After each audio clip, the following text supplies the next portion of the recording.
Nous avons voulu poser avec ce colloque, compte tenu de la difficulté que la règle de la route qui pardonne constitue pour les allées d'arbres, une difficulté déjà pointée dans le livre blanc Infrastructures routières, les allées d'arbres dans le paysage. Est-ce que cette règle de sécurité routière est encore pertinente, je vous rappelle, 60 ans, aujourd'hui?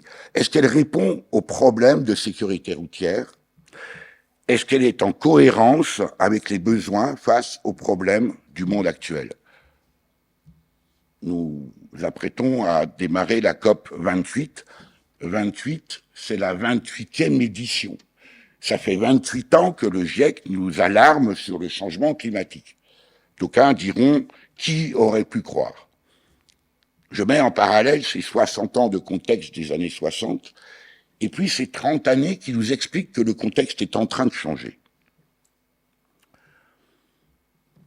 Nous nous sommes souvenus de la lettre du président de la République français, Georges Pompidou, à son Premier ministre en 1970, qui disait, je cite, « La sauvegarde des arbres plantés au bord des routes est essentielle pour la beauté de notre pays, pour la protection de la nature, pour la sauvegarde d'un milieu humain, et la ville moderne, dans son cadre de béton, de bitume et de néon, créera de plus en plus chez tous un besoin d'évasion, de nature et de beauté. » Et d'ajouter, la France n'est pas faite uniquement pour permettre aux Français de circuler en voiture, et quelle que soit l'importance des problèmes de sécurité routière, cela ne doit pas aboutir à défigurer son paysage.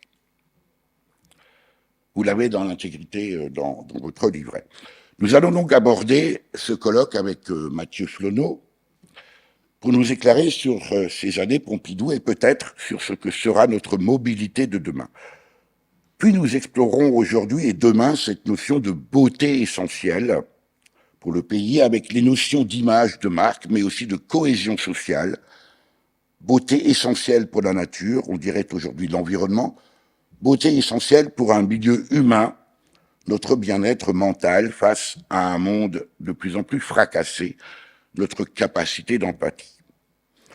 En posant la question centrale, qu'est-ce qui permet éthiquement à un décideur politique, comme ce président de la République, et a fortiori aux décideurs politiques d'aujourd'hui, d'en tenir compte et comment?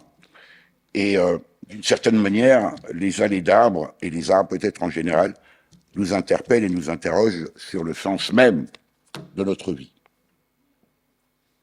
Merci.